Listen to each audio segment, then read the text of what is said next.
Hello friends, welcome to AshVal சமையல். இன்றைக்கி AshVal சமையலில் நம்ம பார்க்க போகிற recipe whole wheat choco chip cupcakes. பாருங்கள் எவ்வளோ அழகாக வந்திருக்கு, பாருங்கள் எவ்வளோ சாஃப்டாக இருக்குது பாருங்கள். வாங்க இதை சிம்பிளாக பேக்கவன் இல்லாமல் எப்படி செய்கிறதுன்னு பார்க்கலாம். ஃபஸ்ட்டு இதுக்கு நான் 2 முட்டை எடுத்துக்கிறேன். ஒரு முட்டையாக நம்ம போட்டு பீட் பண்ணிக்க போகிறோம். பாருங்கள் இதை நல்லா மிக்ஸ் பண்ணிக்கோங்க.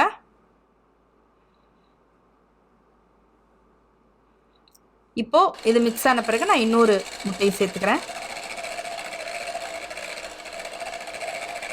சேர்த்து நல்லா ஃப்ளஃபியாக வர அளவு மிக்ஸ் பண்ணிக்கணும். இதில் ஒரு 3/4 கப்பு சுகர் சேர்த்துக்கிறேன். கொஞ்சம் கொஞ்சமாக போட்டு சுகர் சேர்த்துக்கோங்க, அப்போ தான் ஈவனாக அது மிக்ஸ் ஆகும். இப்போ இந்த முட்டை எவ்வளோ ஃப்ளஃபியாக வருது பாருங்கள்.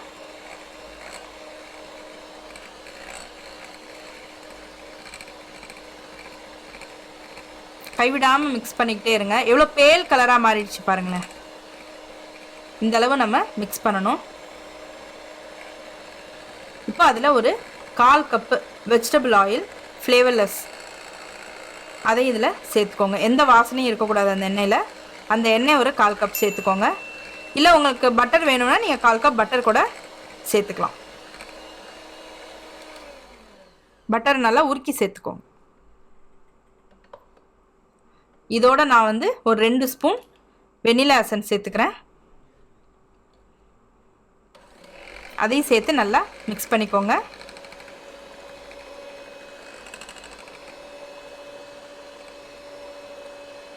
ஏன்னா இது நம்ம வெண்ணிலா கேக் தான், அதில் சாக்கோ சிப் போட்டு பண்ண போகிறோம். அதனால் வெண்ணிலா ஃப்ளேவர் கொஞ்சம் தூக்கலாக இருந்தால் நல்லாயிருக்கும். அதுக்கு நான் 2 ஸ்பூன் சேர்த்துக்கிறேன். அதோட ஒரு 1/2 கப்பு பட்டர் மில்க், நல்லா திக்காக தயிர் எடுத்து நல்லா தண்ணி விட்டு பீட் பண்ணிக்கோங்க. அது ஒரு 1/2 கப்பு சேர்த்துக்கோங்க. இது நம்ம மோர் சேர்க்கறதுனால என்னன்னு கேட்டிங்கன்னா உங்களுக்கு நல்ல மாய்ஸ்டாக இருக்கும், கேக்கு நல்லா சாஃப்டாகவும் வரும். பாருங்கள் இது ரெடி ஆயிடுச்சு.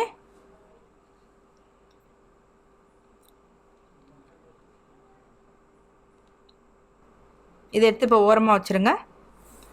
இப்போது நம்ம ட்ரை இன்க்ரீடியன்ட்ஸ் கலந்துக்கலாம். இதுக்கு நான் 1.25 கப்பு கோதுமை மாவு எடுத்திருக்கேன். அதோட ஒரு 1.5 ஸ்பூன் பேக்கிங் பவுடர் சேர்த்துக்கிறேன்.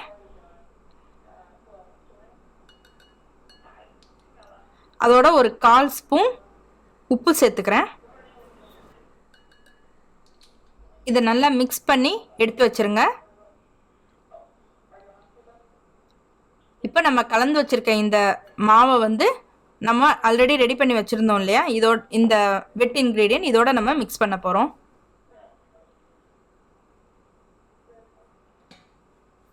அதுக்கு நான் ஒரு ஜல்லடை வச்சு அதில் மாவை போட்டுக்கிறேன். போட்டு எந்த கட்டியும் இல்லாமல் நம்ம ஜலிச்சு எடுத்துக்கலாம்.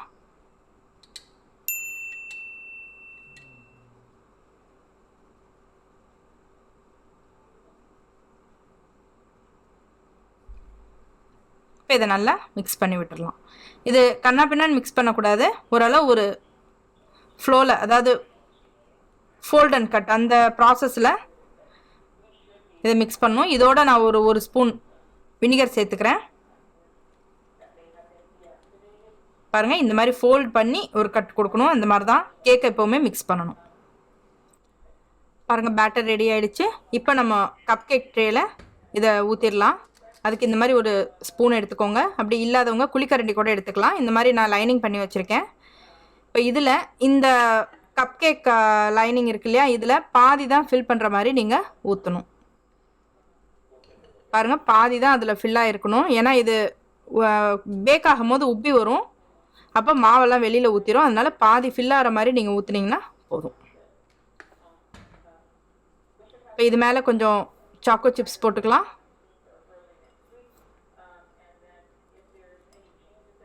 இந்த மாதிரி சாக்கோ சிப்ஸ் இல்லாதவங்க டார்க் சாக்லேட் இல்லை மில்க் சாக்லேட் கடையில் வாங்கி கூட நீங்கள் மேலே சீவி போட்டுக்கலாம். இப்போ இதை நான் ஆல்ரெடி ஒரு பாத்திரத்தை அடுப்பில் வச்சு ப்ரீஹீட் பண்ணி வச்சுருக்கேன். இதில் நான் உப்பெல்லாம் போடலை. நான் இதை ஒரு தடவை ட்ரை பண்ணி பார்த்தேன், உப்பு இல்லாமல் கூட ட்ரை பண்ணி பார்த்தேன். இந்த மாதிரி அடியில் ஒரு ரேக் வச்சு அது மேலே வச்சுருங்க. ஒரு 10 நிமிஷம் ப்ரீ ஹீட் பண்ணால் போதும் மீடியம் ஹீட்டில். அதுக்கப்புறம் கேக் ட்ரே உள்ளார வச்சு ஒரு 45 நிமிஷம் மீடியம் ஹீட்டில் பேக் பண்ணிக்கோங்க. பாருங்கள் 45 நிமிஷம் ஆயிடுச்சு. சூப்பராக கேக் ரெடி ஆகிடுச்சு. இப்போ இந்த மாதிரி ஒரு ஸ்க்யூயர்னா ஃபோக் வச்சு குத்தி பார்த்திங்கன்னா க்ளீனாக வெளியில் வரணும். அப்போ கேக் ரெடி ஆகிடுச்சின்னு அர்த்தம். சூப்பரான whole wheat choco chip cupcake ready ஆகிடுச்சு. ஈவினிங் ஸ்நாக்ஸுக்கு குழந்தைங்களுக்கு கொடுக்குறதுக்கு பெஸ்ட்டான ஒரு ரெசிபி இது. நீங்கள் எவ்வளோ சாஃப்டாக இருக்குது பாருங்கள். இது நீங்கள் வெளியூர்லாம் போகும்போது கூட நம்ம ட்ராவலுக்கு இது மாதிரி பண்ணி கொண்டு போகலாம். ஏன்னா கோதுமை மாவு தான், மைதா மாவு கூட கிடையாது. இப்போ நம்ம ரெடி பண்ண பேட்டருக்கு 12 கப் கேக்ஸ் பண்ணலாம். பாருங்கள், இதை நான் கட் பண்ணி காமிக்கிறேன் பாருங்கள். எவ்வளோ சாஃப்டாக உள்ளார பேக் ஆகிருக்கு பாருங்கள். டேஸ்ட்டும் சூப்பராக இருக்குங்க. இது நீங்கள் வீட்டில் ட்ரை பண்ணி பாருங்கள். கண்டிப்பாக உங்கள் கமெண்ட்ஸை சொல்லுங்கள். இந்த வீடியோ உங்களுக்கு பிடிச்சிருந்ததுன்னா லைக் பண்ணுங்கள், ஷேர் பண்ணுங்கள், கமெண்ட் பண்ணுங்கள். நீங்கள் ஃபஸ்ட் டைம் பார்க்குறவங்களா இருந்தால் என்னோடய சேனலுக்கு சப்ஸ்கிரைப் பண்ணுங்கள். பக்கத்தில் இருக்க பெல் பட்டனையும் ப்ரெஸ் பண்ணிக்கோங்க. தேங்க்யூ.